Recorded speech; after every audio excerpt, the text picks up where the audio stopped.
पत्नी बनी चुड़ैल। सोनू मदनपुर गांव के मुखिया का बेटा था। वो मालती नाम की एक लड़की से बहुत प्यार करता था। माँ, मुझे मालती बहुत पसंद है, मैं उससे शादी करना चाहता हूँ। अच्छा, ये बात है। मैं आज ही तेरा रिश्ता मालती के घर पर भिजवाती हूँ। कुछ ही दिनों के बाद सोनू का दोस्त राजू उससे मिलने के लिए आता है। सोनू, मैंने सुना है तुम मालती से शादी कर रहे हो। क्या तुम भूल गए हम बचपन में मालती को चुड़ैल कहते थे? अरे राजू, यह सब तो बचपन की बातें हैं, यह कोई सच थोड़ा है। पर यार, मैंने खुद अपनी आंखों से उसके उल्टे पैर देखे हैं। तुम्हें उससे शादी नहीं करनी चाहिए। देख लो भाई, बाद में मत कहना मैंने तुम्हें बताया नहीं। नहीं राजू, यह सब बेकार की बातें हैं। मुझे मालती बहुत पसंद है और मैं उसी से शादी करूंगा। सोनू, क्या तुम्हें मेरी दोस्ती पर विश्वास नहीं है? नहीं, ऐसी बात नहीं है राजू, वो तो है। अच्छा, तो फिर मेरी एक बात मान लो। कौन सी बात?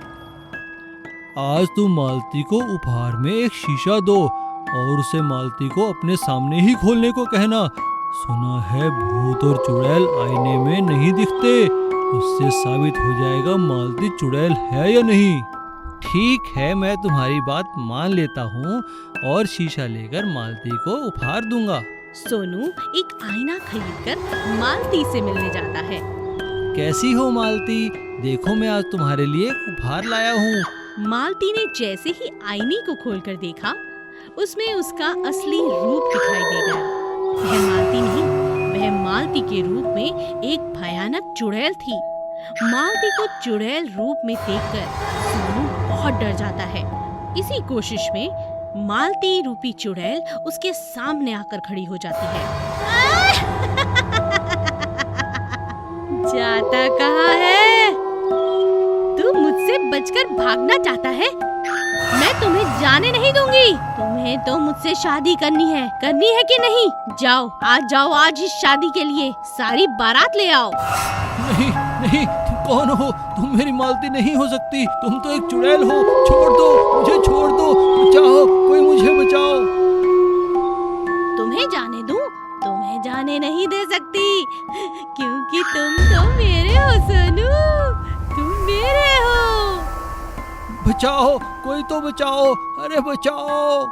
और इस तरह चुड़ैल सोनू को लेकर उसी शीशे में समा जाती है और कहीं गायब हो जाती है। उस दिन से आज तक मालती और सोनू चुड़ैल पति पत्नी के रूप में जाने जाते हैं। वायरस चुड़ैल। एक गांव से आगे एक जंगल था जिससे पहाड़ों का रास्ता निकलता था। वहां दूर जाकर एक कुटिया में एक चुड़ैल रहा करती थी जो कई सालों से वहां पर तपस्या कर रही थी। एक दिन वो आग जलाकर हवन की तैयारी कर रही थी और अपनी चुड़ैल देवी को याद कर रही थी। उसका इतना प्रकोप था कि कोई भी चुड़ैल उससे कुछ भी मांगती तो उसे अपनी तपस्या का फल जरूर मिलता। और आंखों से पानी की जगह खून बहाती जा रही थी। उसकी ये तपस्या देखकर डायन चुड़ैल प्रकट होती हैं। क्या चाहती हो तुम मेरी बच्ची? इतना कष्ट खुद को मत दो। बताओ, क्या चाहिए तुम्हें? मुझे इस मानव जाति पर अपना प्रकोप डालना है। अब मुझे कुछ भयानक करना है। मुझे अपना आशीर्वाद दो माता। जाओ जाओ जाओ, तुम्हें मैं एक वायरस देती हूँ जिसके प्रकोप से तुम अपने हिसाब से जो चाहो वो करना और अपनी इच्छाएं पूरी करना। इतना कहकर डायन वहाँ से चली गई। चुड़ैल खुशी खुशी जोर जोर से हंसने लगी, साथ ही वायरस को भी प्रकट कर लिया। मेरा प्रिय वायरस, जा इस पूरी दुनिया को तबाह कर दे। चुड़ैल उन जगहों पर जाती जहाँ मांस बेचने की दुकानें थीं। अब जिन लोगों ने भी वहाँ से मांस लिया था और खाया था, अब उनके अंदर एक भयानक वायरस प्रवेश कर चुका था। और उसके बाद जिन जिन लोगों ने एक दूसरे से संपर्क किया, उनके मुंह और छूने से दूसरों के शरीर में भी ये वायरस जाने लगा। ये बहुत ही भयानक वायरस था।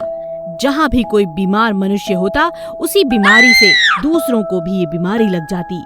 कितने ही लोग मरने लगे और चुड़ैल की मर्जी के मुताबिक वो वायरस सिर्फ गांव या शहर ही नहीं बल्कि देश विदेश में फैलता चला गया। ये इंसान बहुत दुष्ट हैं। इन्हें तो मजा चखाकर मुझे मजा आ गया। सभी राज्य के लोग और राजा परेशान हो चुके थे। उन्हें एक सभा बुलानी पड़ी और सभी ने स्वच्छता पर पूरा काम किया। घर घर तक जानकारी पहुंचाई गई कि हर कोई हाथ मुंह अच्छी तरह धोए, बाहर से कुछ न खाए, मांस मच्छी का सेवन ना करे। सभी लोगों ने दिए हुए निर्देशों का पालन किया। कुछ महीनों तक लोग घर से बाहर तक नहीं निकले और धीरे धीरे चुड़ैल का प्रकोप कम होने लगा। यही बात मैं इन्हें समझाना चाहती थी। अब ये समझ चुके हैं। साफ सुथरे रहते हैं, दूसरों को कष्ट नहीं पहुंचाते। अब ठीक है, अब मुझे यहाँ से चले जाना चाहिए।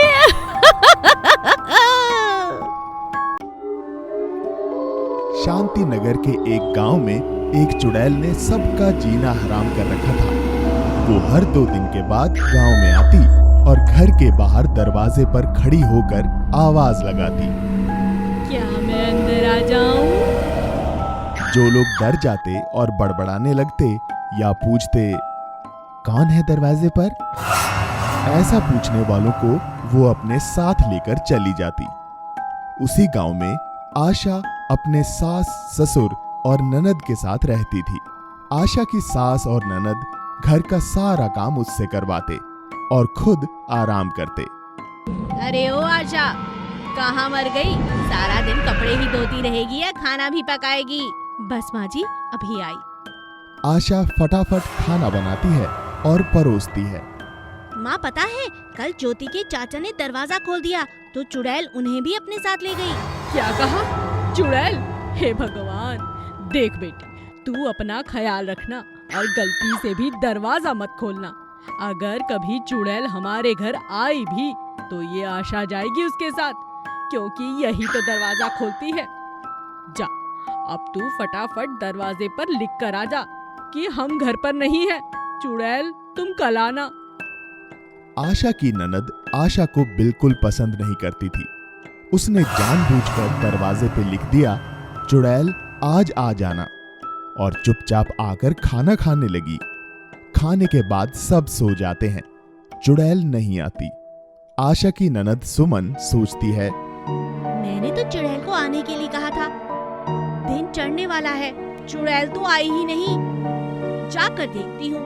सुमन जैसे ही दरवाजा खोलती है, सामने चुड़ैल को पाती है। चुड़ैल उसे अपने दांतों में दबोच लेती है।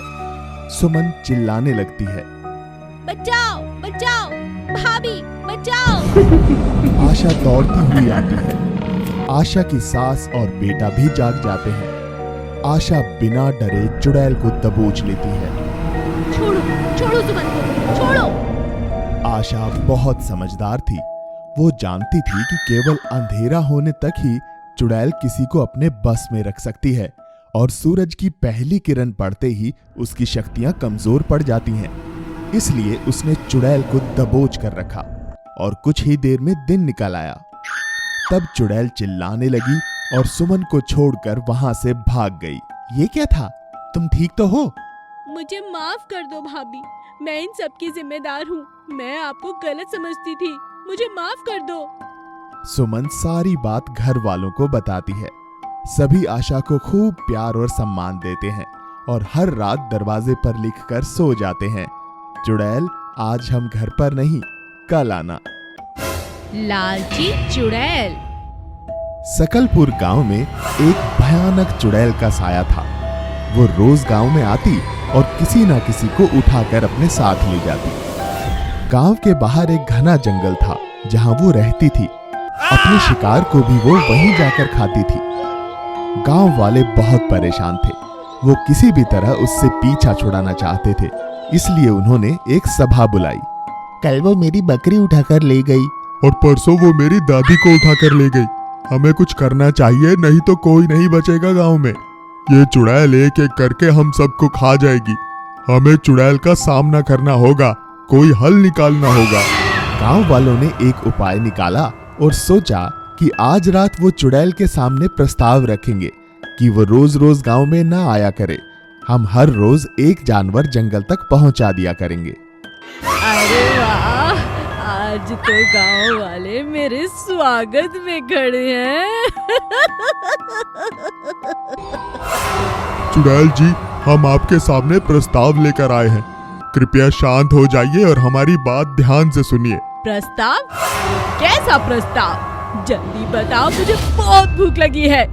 ऐसा ना हो यहाँ कोई जिंदा ना बचे और तुम सबको खा जाऊं। गांव वालों ने सारी बात चुड़ैल से कही। ठीक है, कल से मेरे पास तक रोज एक जीप जिंदा पहुंच जाना चाहिए। याद रखना, ज्यादा होशियारी की तो पूरे गांव को तहस नहस कर दूंगी। चुड़ैल के जाने के बाद गांव का एक बुजुर्ग पास खड़े जुगनू को कहता है, बेटा जुगनू, कल चुड़ैल का भोजन तुम लेकर जाना। आज हम शरद को भेज देते हैं। जुगनू गर्दन हिलाकर हामी तो भर देता है, लेकिन वो इस उपाय से खुश नहीं था। वो तो पूरे गांव को इस मुसीबत से निकालना चाहता था। पूरी रात और पूरा दिन जुगनू ने बहुत सोचा और फिर खाली हाथ चल पड़ा जंगल की तरफ। उसे देख गांव के लोग हैरान थे। जब जुगनू चुड़ैल के पास पहुंचा तब उसने कहा, चलिए चुड़ैल जी, मैं आपके भोजन को पकड़कर ले आया हूँ। कहाँ है भोजन? कहाँ है? कहाँ है? दिखाओ, कहाँ है? वो एक बहुत बड़ा जानवर है जिसे यहाँ लाना मुश्किल था, इसीलिए मैंने उसे नदी किनारे बांध दिया है। आप चलिए। नदी किनारे जुगनू ने जानवर नहीं बल्कि एक चुड़ैलों को पकड़कर कैद करने वाले जादूगर को बुला रखा था, जिसने चुड़ैल के वहां पहुंचते ही उसे अपनी बोतल में कैद कर लिया। और गांव के सभी लोग जुगनू को धन्यवाद कहने लगे और उसे गांव का मुखिया भी बना दिया।